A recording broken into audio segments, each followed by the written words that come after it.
Is the court reporter ready?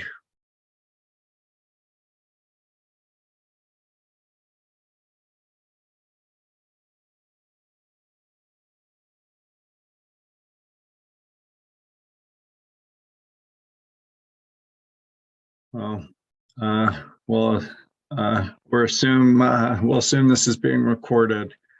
Good afternoon. We're now on the record. I'm Eric Blank, and it's 2 p.m. on Thursday, October 26, 2023. This is the pre-hearing conference and proceeding number 23A-0392EG, the application of Public Service Company of Colorado for approval of its 2024-2028 Clean Heat Plan. If my colleagues could introduce themselves, starting with Commissioner Plant, that'd be great. Hi, everybody. Tom Plant, Commissioner. Good afternoon, Commissioner Megan Gilman. Thank you.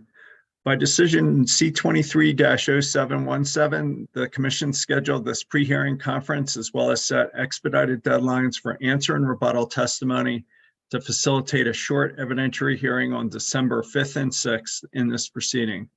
The December evidentiary hearing will focus on the inclusion of CNG and offsets in the company's preferred clean heat plan portfolio. Let's continue with appearances by the parties, starting with Public Service.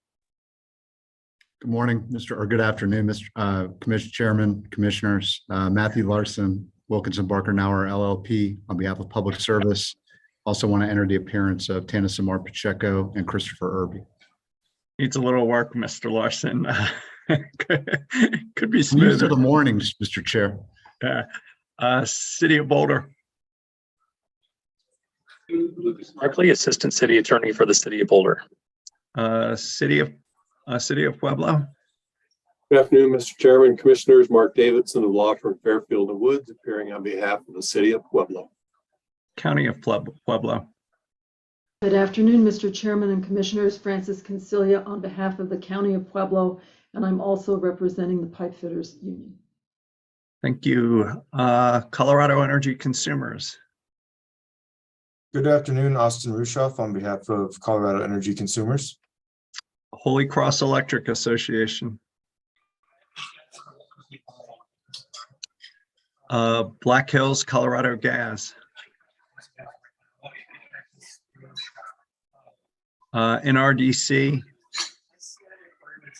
Good afternoon, Chair and Commissioners. Matt Gerhardt for NRDC and Sierra Club, and with me is Jim Dennison as well. Thank you. Colorado Renewable Energy Society. Good afternoon. I'm Vincent Calvano here on behalf of the Colorado Renewable Energy Society and the Physicians for Social Responsibility Colorado. And I'd like to enter the appearance of Mike Foote. Thank you, sir. Western Resource Advocates. Good afternoon, Parks Barroso, Staff Attorney on behalf of Western Resource Advocates. Sweep. Good afternoon, Michael Hyatt with Earth Justice here on behalf of Sweep. Thank you. Energy Outreach Colorado. Good afternoon, everyone. Gabriela Stockmeyer on behalf of Energy Outreach Colorado. Costa Sia.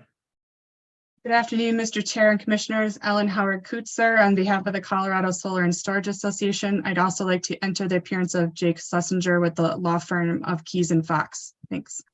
Thank you. Chevron Occidental Petroleum. Afternoon, Commissioners. Chair Jim Martin from Beatty Wozniak for the Decarbonization Coalition, joined by my colleague Devin Bill. Thank you. Denver Pipe Fitters Local 208, was that your client, Ms. Concilia? No. Pipe Fitters? I am representing the Pipe Fitters. Okay. And Local 720? No. Trial staff? Good afternoon, Chairman, Commissioners. My name is Paul Kide. I'm the First Assistant Attorney General, State of Colorado, appearing on behalf of trial staff, and I have a colleague with me today who's a new attorney in our unit. I'd like him to introduce himself. Good afternoon, Commissioners. My name is Josh Horman. I'm an Assistant Attorney General. I'm here on behalf of the trial staff for this proceeding. Thank you. Welcome, sir. UCA.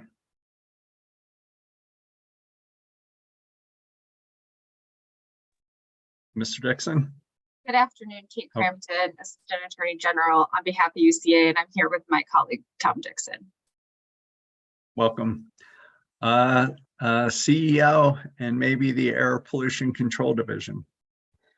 Just CEO today, Mr. Chair. Good afternoon, Mr. Chair and Commissioners. Jackie Kalicki on behalf of the Colorado Energy Office. I am also joined by a new attorney and colleague that will be joining me on this case. I'll pass it over to her to introduce herself. Good afternoon. I'm Gabby Falcon, and I'm an Assistant Attorney General representing the Colorado Energy Office. Welcome. And is there anyone representing the Air Pollution Control Division? I do not believe they were going to attend today. Thank you. And Commission Counsel. Good afternoon, Lindsay Dundas of your Commission Counsel, joined with Ruth Harper, Wendy Rosati, and Paul Gomez today. Thank you.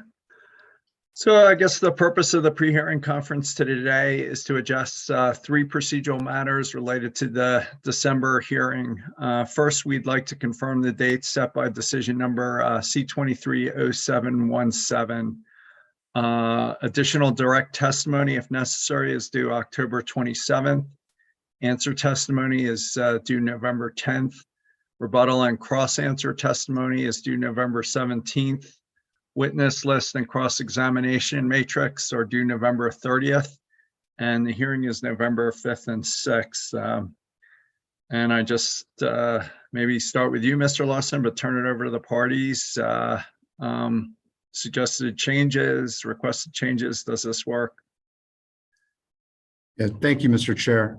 So after reading the decision, we have evaluated potentially a different path forward for this case in the interest of avoiding the evidentiary hearing, which I think is what was spelled out in your dissent to the decision, and want to raise that with the bench today to see if that's a way to be able to move this forward on a more traditional procedural schedule or not. It's got a few different components to it, and if it's okay with you, I'd like to just walk through them so that y'all can understand it and we can have some dialogue about it. And is this supported by all the parties, part of the parties, or? I can't say that it's supported by all of the parties, Mr. Chair. We have spoken with many parties about this. I think there's different viewpoints about it. But I cannot represent a consensus position as we sit here right now. All right, fire away. So under our Chair Blank, can I just register an objection for the record? I think it's highly unusual to present a proposal such as this orally without having conferred with all of the parties. Typically, if this were done in writing, it would be done via motion, and there's a requirement in the commission's rules for conferral. So I just want to register an objection that NRDC and Sierra Club were never contacted by the company about this, and this is the first time that we're hearing about it, which I view as highly unusual.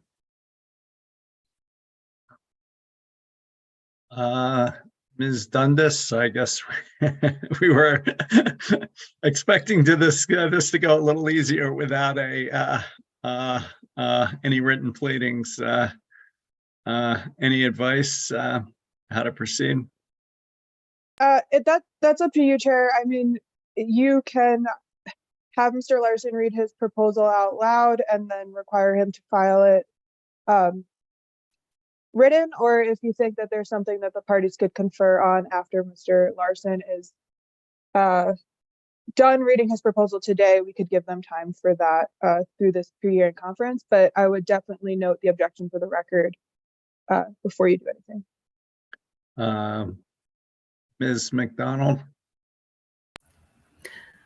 Good afternoon, Your Honor. Apologies. I didn't hear City and County of Denver when you were doing roll call, and so we just wanted to register our appearances, myself and Chuck Solomon on behalf of City and County of Denver. My apologies for missing you. And no worries. I didn't want to interrupt. Thanks. Thanks for clarifying the record. Mr. Tate? Thank you, Mr. Chairman, members of the commission. Also similarly, Penfield Tate with Tate Law appearing on behalf of Project Canary. I don't know if I heard us recognized, but I wanted you to know I was on the call as well. My apologies to you too, sir. Is there anyone else we missed on entry appearances?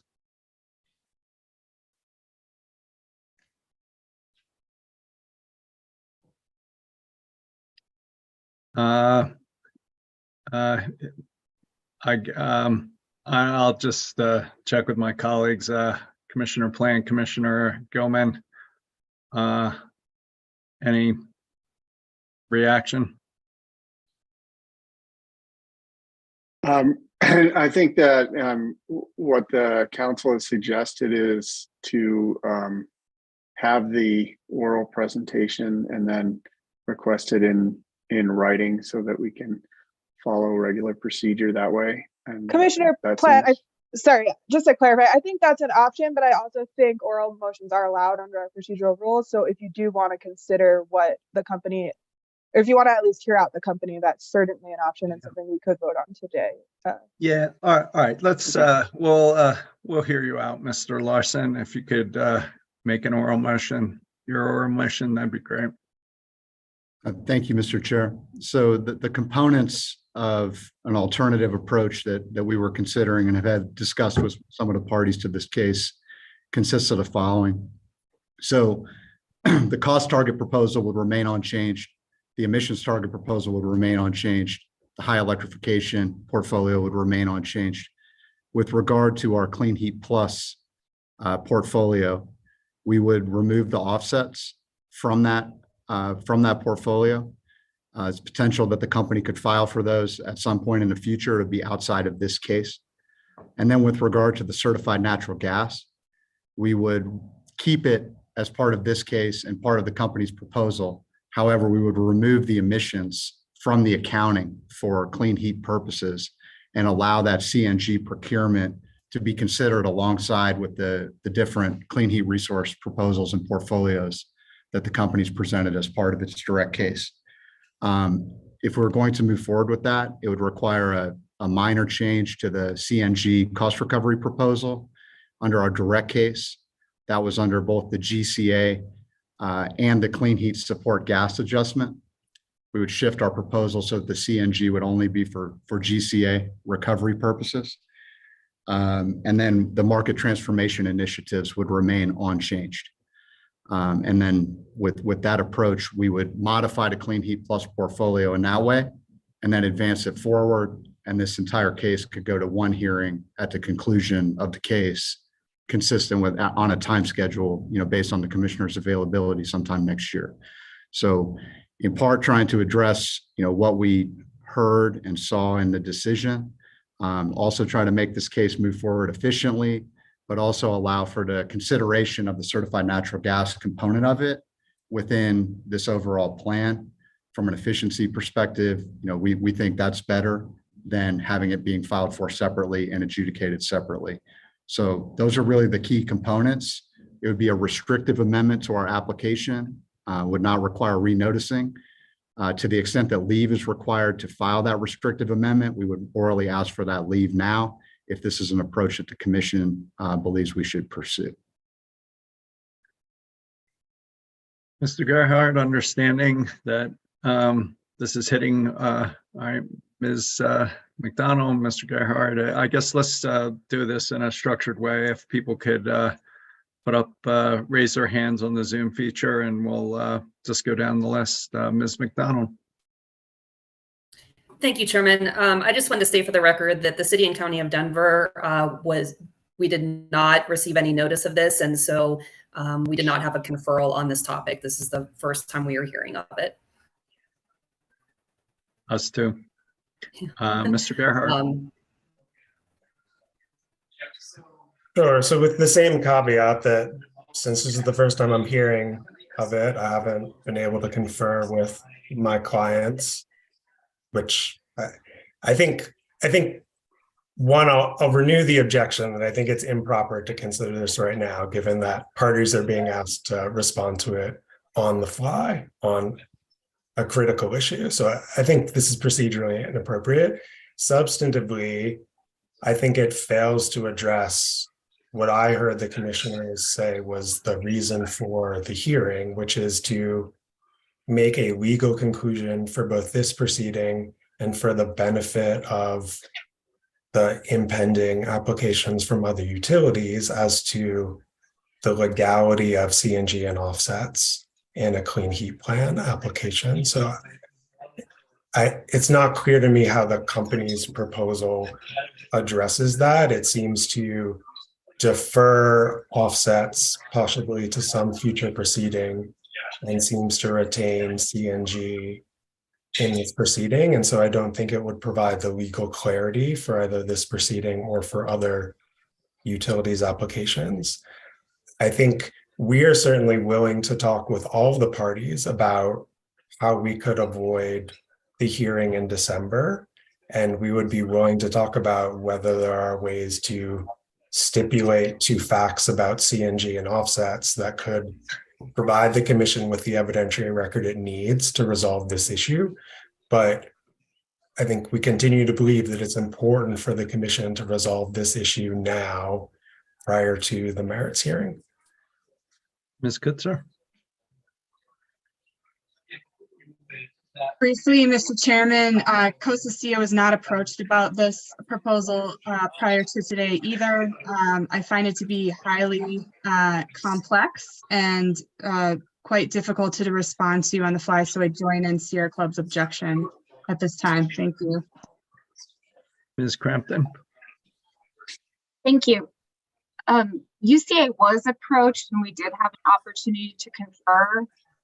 However, we are not in support of this proposed course of action.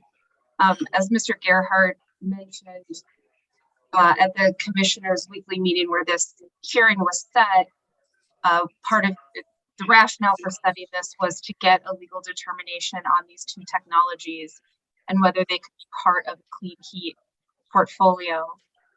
As the commission is aware, we are expecting other utilities to file their clean heat plans.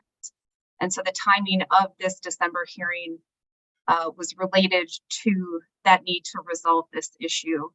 It's UCA's position that we do need to resolve this issue, that the December hearing is the appropriate time and forum to do that, limited to these two discrete issues. Mr. Martin?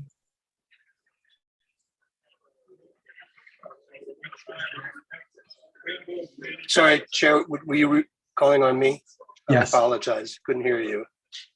Sorry, I'm working from a United Lounge on my way to a delayed vacation. We support the proposal from the company. Believe that trying to do a hearing between now and December 5 and 6 is going to produce a hearing and a decision very possibly that is rushed and ill-considered. Just in preparing for filing tomorrow, I've found that it's very difficult to pull materials together on such a short notice, much less to do it well and accurately. And I believe that this would moot the proceeding that is otherwise scheduled for December 5 and 6. Thank you, Mr. Chair. Thank you. Safe travels. Mr. Markley? Yes, Chairman Blank. The City of Boulder was also not conferred with on this, so we draw a similar conclusion as Mr. Gerhardt. So without repeating everything that he just said, we concur with Sierra Club. So thank you. Ms. Colicchio? Thank you, Mr. Chair. I will just note for the record that CEO was in fact approached on this topic. We are interested in avoiding the hearing and are open to a discussion of ways that we can do that. But also to note for the record, we would, due to bandwidth issues, not be able to participate. Sorry, now my dog is responding to the barking dog. We would not be able to participate in a fulsome manner in the December hearing at this time. So thank you for your time. Mr. Barroso? Thank you. And for the record, WRA was approached about this proposal and conferral, but we continue to have significant concerns about this not addressing the merits of the question about whether certified natural gas and offsets are eligible resources, which we understood to be a narrow question and capable of briefing and determination within this limited interim hearing.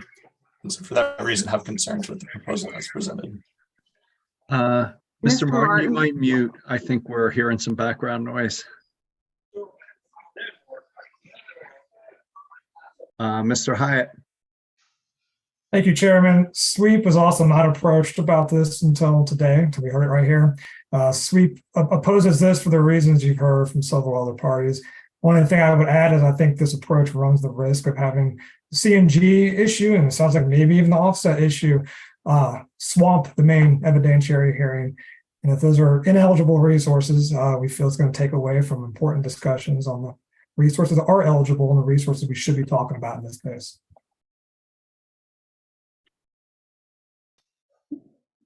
Anybody else? Mr. Chairman, I'm having some technical problems. I can't get to the area to put my hand up. I apologize.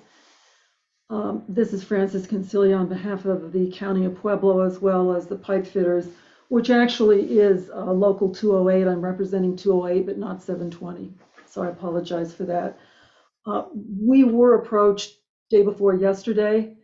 This seems to me to be a really an efficient way to approach this. My reading of the statute is that it does not prohibit the offsets and it does not prohibit consideration of CNG.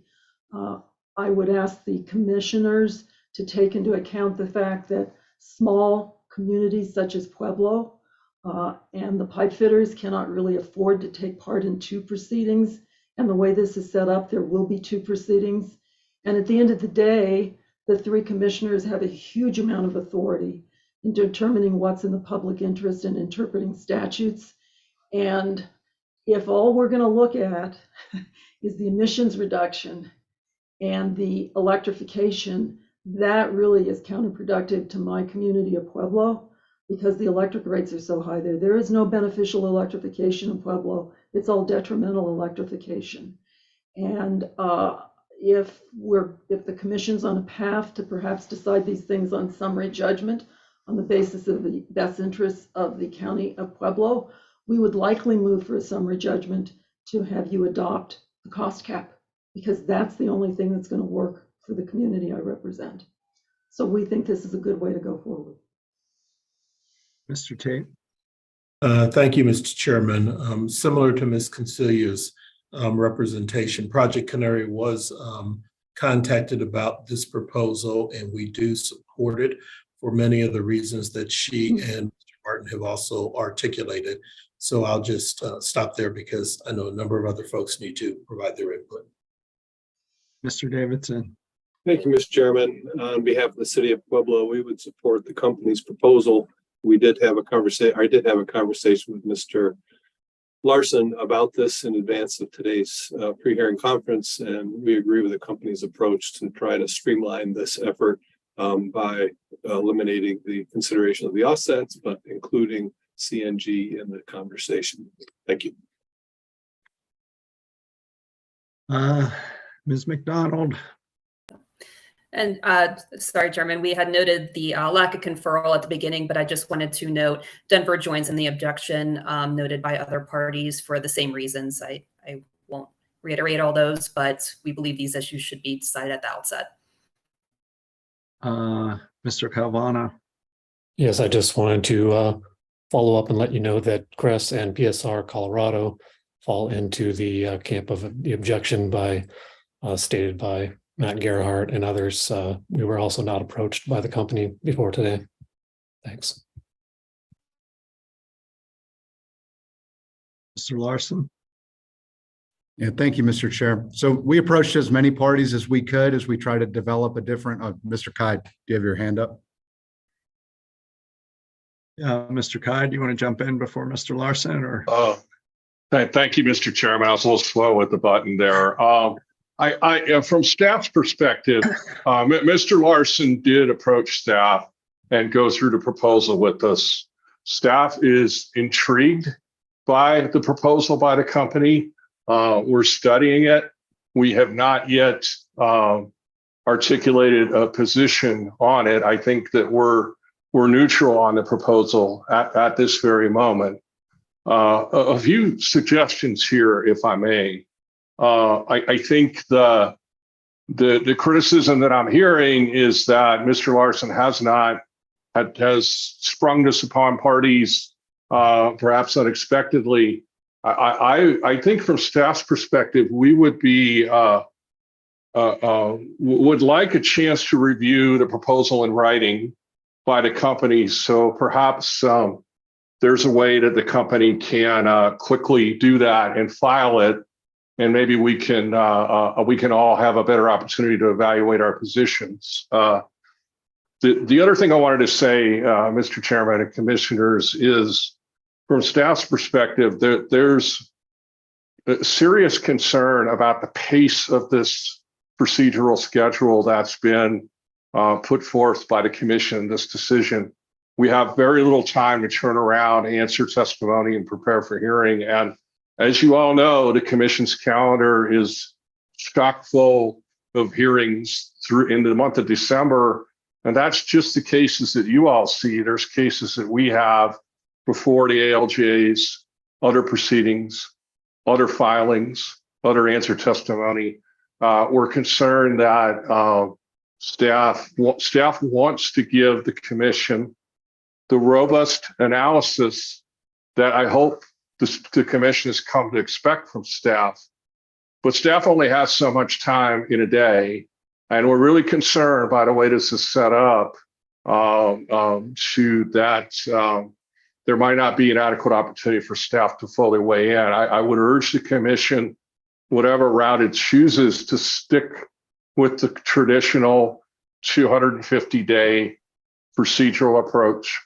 I think the commission respectfully has overestimated how this could inform the Atmos and Black Hills Colorado Gas, who are slated to file on January 1st, because any order that comes out of this mini trial probably won't come out till mid-December, just before the holidays.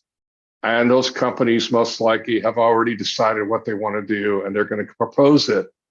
Another way of thinking it is, if we were on their traditional schedule, those companies file on January 1st. Typically, it's not deemed complete till several weeks, as much as a month later.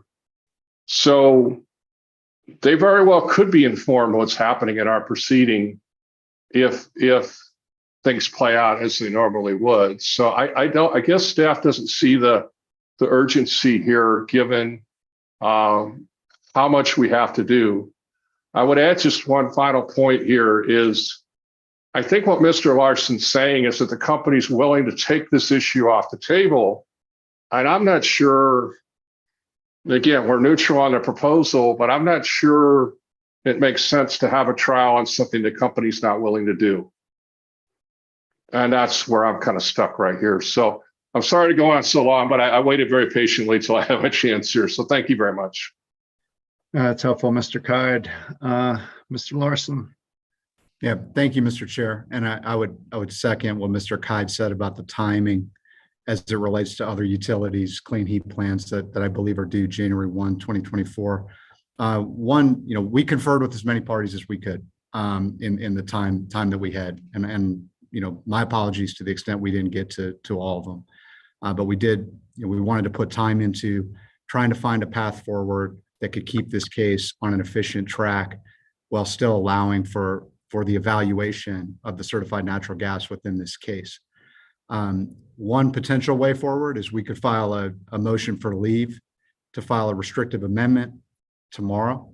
We could lay out the details of the proposal to advance this, as I just kind of went through at the top of this pre-hearing conference, and we could have responses, by Monday or something similar to allow for commission consideration of it next week.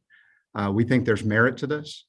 We think that this will help, alleviate some of the issues that I think we're hearing from some of the other parties about the timeline here. And, we have concerns too about our testimony being due technically tomorrow as we sit here on Thursday afternoon. So we think that this proposal might alleviate some of that and that it's worthy of consideration. Mr. Kine, Mr. Gerhart. Yeah, Mr. Chairman, I from staff's perspective, I think we would appreciate seeing the details of the company's proposal in writing. I think we can get the commission a very quick turnaround in writing if the commission would like to pursue that option. I mean, I theoretically, this could go up on the weekly meeting agenda on Wednesday. I think I'm just pontificating here, but would very much appreciate a different approach than what the commission has articulated in its recent order. Mr. Gerhart. Thank you. So two points. One, if the commission is interested in trying to obviate the need for the hearing, I think an alternative path would be for the parties to have discussions about whether they can stipulate to what I view as the very narrow set of facts that I heard the commissioners say they would like developed in order to resolve this issue. At the end of the day, the scope of this issue is very narrow. It's simply a question of whether CNG and offsets reduce emissions from the end-use combustion of gas and the distribution of gas. And in our motion, we agreed with everything the company had said in their direct testimony about the facts concerning what CNG and offsets do. So from our perspective, I think there is a possibility of reaching a stipulation on those facts, and we would be open to talking to the company and all other parties about whether a stipulation that could be reached on the factual issues that would allow the commission to make a determination without the need for a hearing. The other point I'd like to quickly make is that I think the biggest risk with the company's proposal is that in our view, there's not a legal basis for the commission to consider and approve CNG in this case. And so if that critical legal issue gets deferred to the merits hearing, you're going to have all the parties of the commission spend an enormous amount of time preparing for that hearing, conducting the hearing. And at the end of it, we think there's going to have to be a determination that CNG can't be approved. And so we think that that issue should be resolved now rather than wasting all of our time to go entirely through this case about CNG, which we think is outside the scope of this proceeding. Mr. Chair, if I could respond to that, one of the pieces of our proposal is to remove the certified natural gas and the emissions reductions that it has from the accounting framework. So for purposes of this case, that would be set aside, that would be pulled out.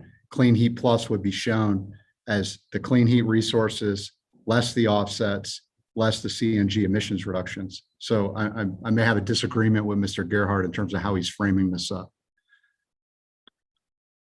Well, I guess I'm certainly not prepared to roll on anything now.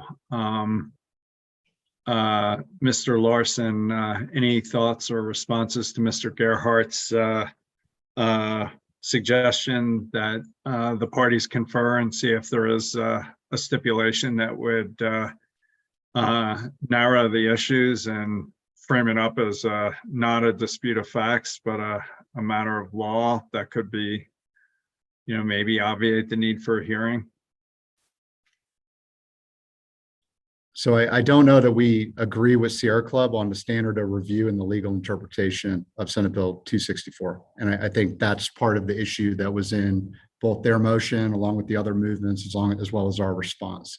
In terms of whether we could a set of stipulated facts, I don't know. I think we would have to pick one path or the other, either trying to do that or trying to file this motion for leave to do the restrictive amendment.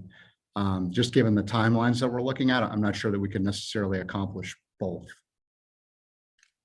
Commissioner Plant and Commissioner Gilman.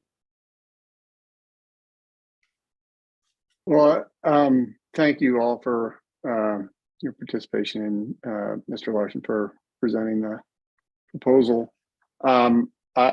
Similar to you, Mr. Chairman, I don't think I'm prepared to make a ruling right now. Certainly not without talking to council.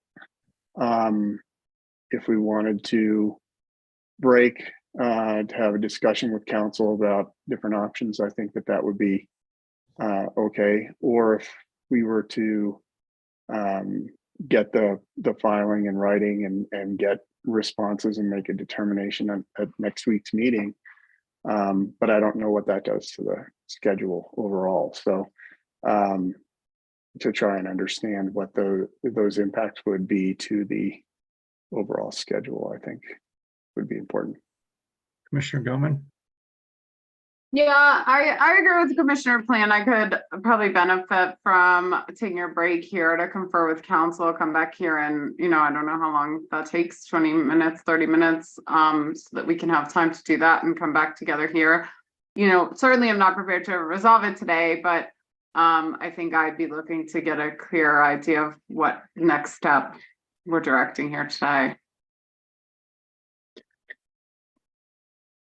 Council, any advice? I don't know how you're going to talk to all three of us separately. Thanks, Chair. We set up links that should be on your calendar. So I had sort of thought this was going to happen. So we would meet with you first, Chair Blank, then Commissioner Gilman, then Commissioner Plant. So somewhere in the room of 20 to 30 minutes it would probably take. All right. Why don't we take a break till 3 o'clock, give each of us a chance to confer with advisors and council, and we'll restart at 3. Any other matters before we take a break? Nothing from the company, Mr. Chair. Thanks all. We'll be back at 3 p.m.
So I just wanted to let everybody know we're going to need at least we're going to take ask for another 15 minutes. We had to do these meetings sequentially, and advisors and council needed a few minutes to really talk among themselves. So if we could continue the recess until 3:15, that'd be greatly appreciated. And maybe Mr. Larson, if people are rejoining now, you can let them know we're going to break till 3:15. So Absolutely, Mr. Chair. Thanks.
For anyone that was not on before, the chairman came on and said they need a further recess until 3:15, and I was charged with responsibility for informing anyone that wasn't back at 3. So that's what I'm doing. Thanks, y'all.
You may have to wait a couple minutes for Commissioner Plant. I think we'll start when Commissioner Plant turns on his camera.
Is Commissioner Goman?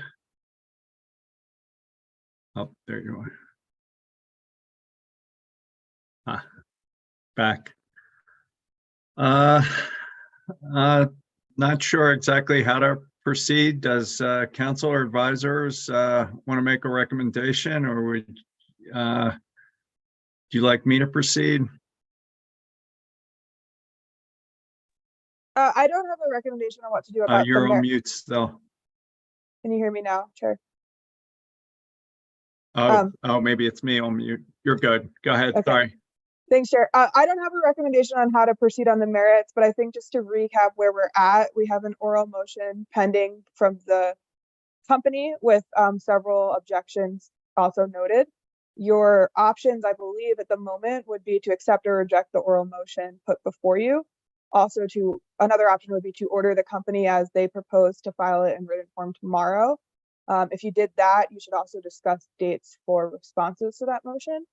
Another option I heard from the parties was to order or request them to explore stipulating facts and that would move towards that December hearing date established by the previous decision.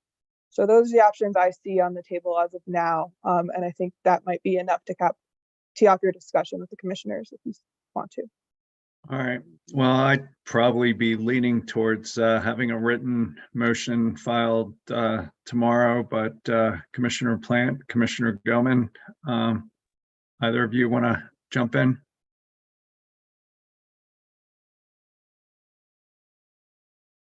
We can't hear you. I can't hear you either.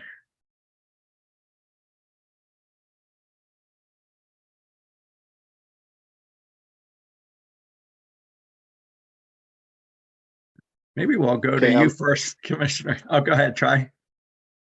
So what I was saying to myself there for a second is it probably makes sense to what I think you're proposing, Mr. Chairman, is to have them submit their proposal in writing, have set a date for responses, and then discuss it at next week's CWM. Is that correct? If that timing works, that's where I'm at. Commissioner Goman. Yeah, I mean, I'm guessing it would look like requiring the company to file by noon tomorrow with an attachment of either the actual proposed changes to the application or at least a summary, as Mr. Larson pointed out today. And then we probably need to get responses from the parties. If we gave them until close of business Tuesday, the 31st, I don't think we could probably consider it the CWM, but we could maybe schedule a CDM on the 2nd, which is Thursday. That may be a problem for me, as I have a conflict. You think it's possible? Well, we'll ask the parties, maybe have a response end of day Monday and try and tee it up for the CWM on Wednesday. Thoughts from the parties, Mr. Larson, Mr. Gerhart, Ms. Crampton? Yeah, Mr. Chair, on behalf of the company, I think we could file by noon tomorrow with an outline of what the restrictive amendment would look like and what the changes to the case would include, and then a response by close of business Monday. I mean, I would leave that to the parties, but that seems reasonable if we get it in by noon on tomorrow.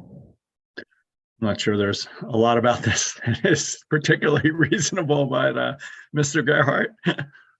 I'll let Ms. Crampton go first and then and speak after her. Yeah, thank you. Ms. Crampton. Thank you. I think if that's what the commission orders, we can certainly have a response by close of business Monday. I think if that is how the commission decides to proceed, we need to consider the current procedural schedule in light of the December 5th and 6th hearing.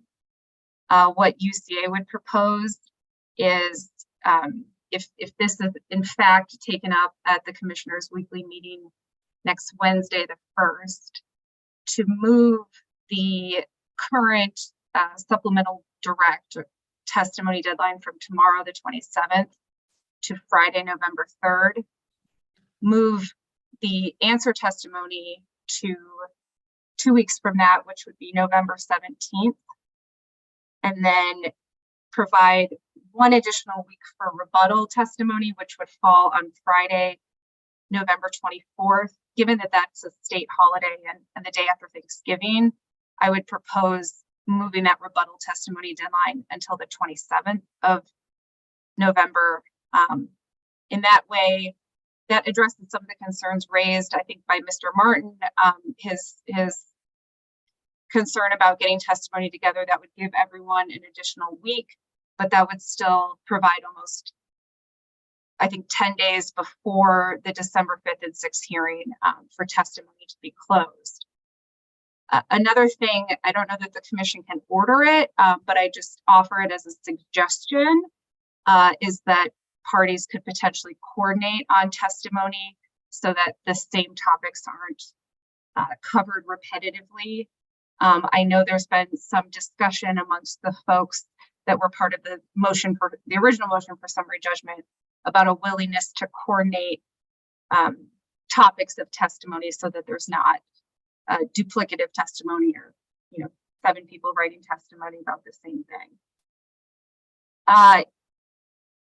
I would also suggest or request that the commission, if the commission is to adopt this procedure, ordering the company to file this motion, that the commission also order the parties to confer further to see if there's any stipulated facts that can be reached prior to the commissioners' weekly meeting next week, and also prior to the hearing dates. Ms. Dundas can correct me if I'm wrong, but I don't think we're ordering the company to file a written motion. I think we're declining for many of the reasons Mr. Gerhardt suggested to resolve this as an oral motion. And, just trying to put some structure on this. But I appreciate your restructuring of the dates, and maybe we can take that up in the various written pleadings, and the parties can maybe help us get some agreement on that. Sure, I apologize if I misunderstood. No, I mean, and maybe I'm wrong. I don't know. We'll see. Mr. Gerhardt and then Mr. Larson. Thank you, Chair. I would just add, I think your suggestion could work for the parties to address procedural issues regarding the hearing dates, discovery, anything that you had intended to discuss today, just because, my concern is that we're essentially not having that conversation today based on a proposal that no one has seen in writing that the commission may or may not agree with. And if the commission rejects the company's proposal, then we will have lost a bunch of time, and then we'll be having this pre-hearing conference again a week or two from now. And we're already looking at a really tight schedule. So whether the commission wants to have that conversation now or to, do it based on the readings and the written submissions next week, I think it would be helpful to try to iron that out in the event that the commission does stick with the hearing concept that it adopted in its written order. I mean, well, we'll hear from Mr. Larson, but I'd be amenable to the changes suggested by Ms. Crampton, but would, instead of trying to do it on the fly in real time, would like to, see the party, see if they could help us. But Mr. Larson? Yeah, Mr. Chair, one thing we could do in the filing tomorrow by noon is, lay out what the restrictive amendment to the company's case would look like, and, provide some general facts about that. If that were to be the path forward, the evidentiary hearing is probably not necessary. We could also put forward an alternative schedule that could be taken up at the weekly meeting on Wednesday in the event that path forward was not accepted or we were not able to act on that. So it'd basically be two different paths. Number one, we'd be modifying our application consistent with kind of what I laid out at the top of this pre-hearing conference, or in the alternative, we would put a schedule out there. Parties have the opportunity to respond to that schedule, and you all could take it up at the Wednesday weekly meeting as a kind of a piece of what Ms. Crampton's saying, but also making it work with the schedule we're talking about here for the instant filings.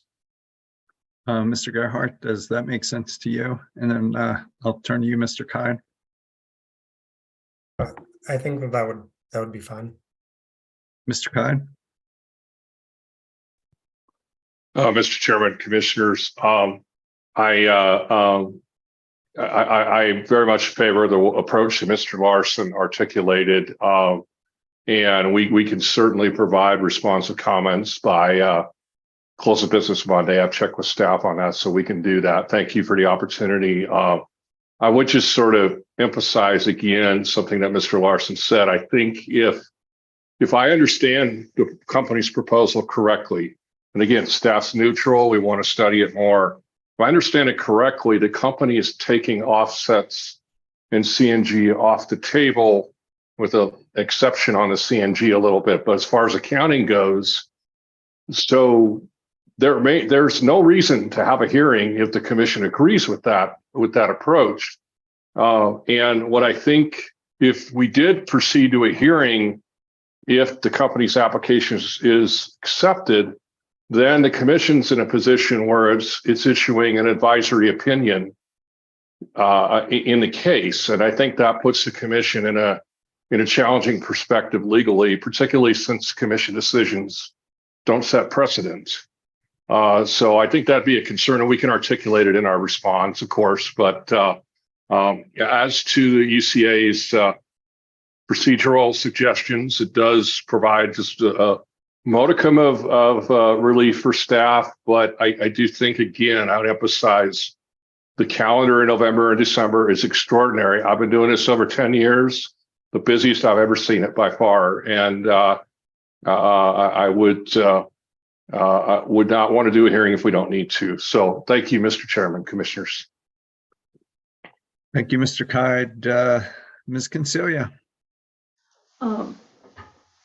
This approach makes sense to me because on behalf of Pueblo County, I'm considering a motion for summary judgment on the cost cap plan. And I would like to not do that.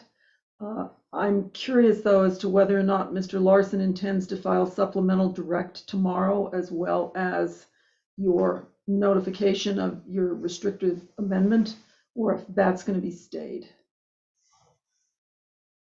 So, Mr. Chair, may I respond? Yeah, Mr. Larson, if you'd like to respond. Yeah, I think what we were thinking is we would put out there the general framework in terms of how that amendment would work. To the extent that that was accepted, we could also put a date in when we would file the actual amended application with supplemental direct. In terms of the way that the removal of the offsets and the removal of the CNG from the emissions accounting rolls through the case, we think there's a few key tables as well as the cost benefit analysis that would need to be refreshed and presented, and that could show what that preferred portfolio looks like. And we could include a date by which we'd have that done, assuming that the commission accepted the path forward at the weekly meeting next week. So we think we can do it with a restrictive amendment coupled with a short piece of supplemental direct testimony that refreshes those key tables for that Clean Heat Plus portfolio as modified, consistent with the framework that we've discussed. I think Mr. Larson, Ms. Consilia was asking a different question, whether you were going to file additional direct testimony consistent with a prior order, sort of in the alternative as to filing a motion tomorrow. We would ask that schedule be held in abeyance pending the weekly meeting next week and the determination of the procedural path forward based on our filing and the commission's determination on that. So no, under that, we would not file testimony tomorrow. Thanks for the clarification. Ms. Consilia, anything else? Anything else from the parties before I turn it over to my colleagues?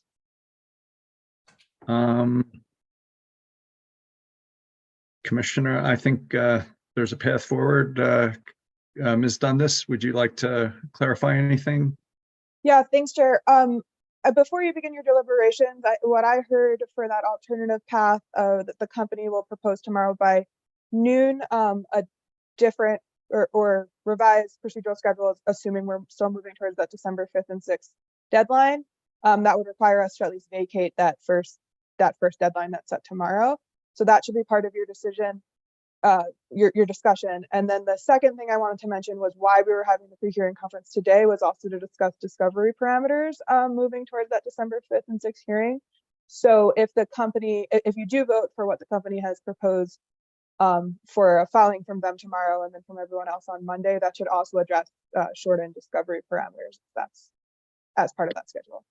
And Ms. Dundas, are we ordering the company to file something tomorrow at noon, or are we just sort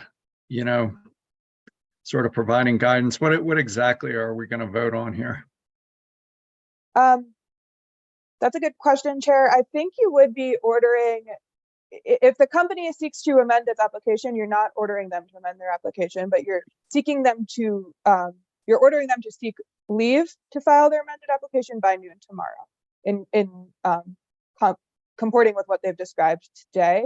So that would be a bench order that any motions for leave should be filed by noon tomorrow. And then any responses to that should be by noon Monday.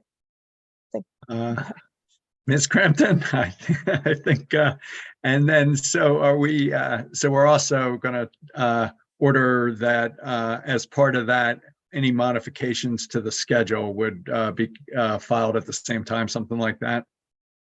You would be ordering any proposals from the company and the parties about the schedule to be filed on that same time frame. But you would also need to, on your own motion today, either hold the whole schedule in abeyance or just vacate that deadline tomorrow, with the assumption we'll take up the rest of the deadlines of the Wednesday. All right, so I'd propose we hold it in abeyance, and I'd also add two other things to this bench order. One, why don't we extend the hearing deadline for 130 days as permitted by statute, Ms. Dundas? And do we want to set any parameters on discovery or leave that to the parties? So I think part of the proposal you're about to discuss with your colleagues would be that if they have either conferral or proposed changes to the discovery parameters specific to the December 5th and 6th hearing, they could include that in their filings on Friday and Monday as part of their also changes to the discovery, to the schedule.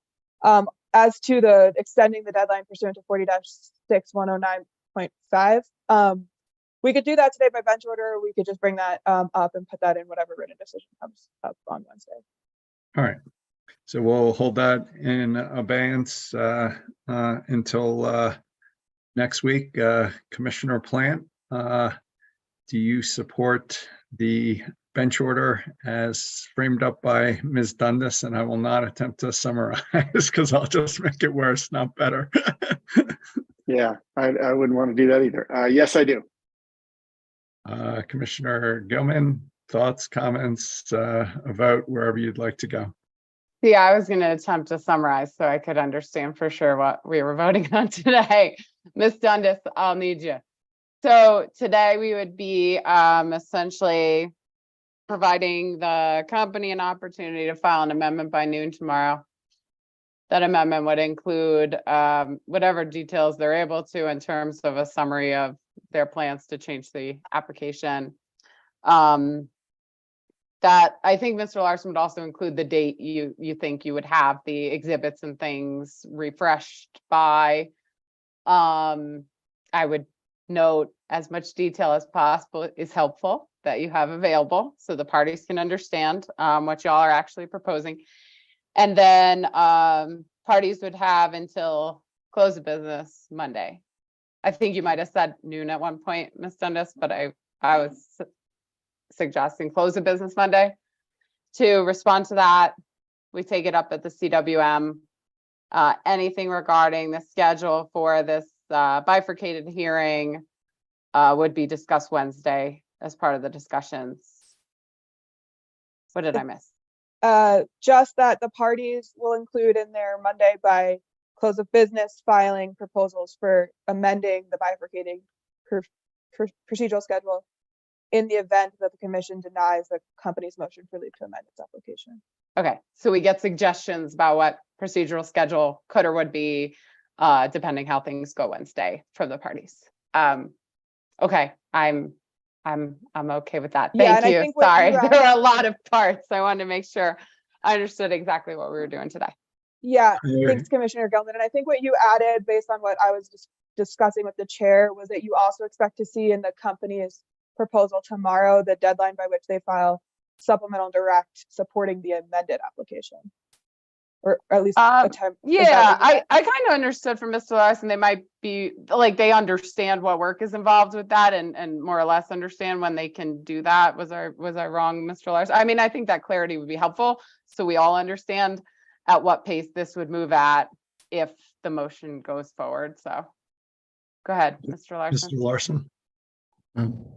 Thank you. Yeah, I think what we could provide tomorrow would be the framework for associated with our motion for leave, and also a deadline by which that restrictive amendment, along with supplemental direct in support of that restrictive amendment, would be filed as path one.